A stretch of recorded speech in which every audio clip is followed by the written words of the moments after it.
Trudy Guda, geboren op 4 december 1940 te Paramaribo, cultureel antropoloog, dichter.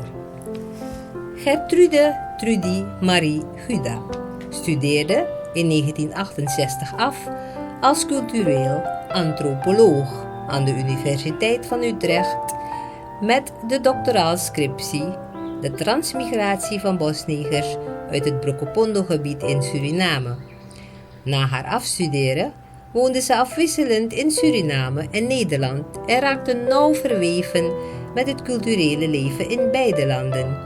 Als hoofd culturele zaken van het ministerie van Onderwijs en Volksontwikkeling in Suriname deed Guda begin jaren 70 onderzoek naar de tradities en orale literatuur van Afro-Surinamers.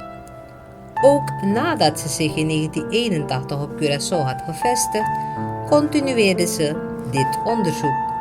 Als resultaat daarvan verscheen van meesterverteller Alex de Drie zijn autobiografische vertelling Wantori Fumi Egi Srevi in 1984 en de verhalenbundel Che Architori 1985, beide samengesteld door Guda.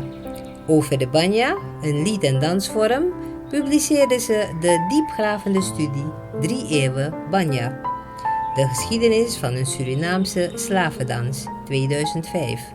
Guda is ook dichter en publiceerde de dichtbundels De geur van Frangipane 1970 en Vogel op het licht, die in 1981 genomineerd werd voor de Literatuurprijs voor Suriname.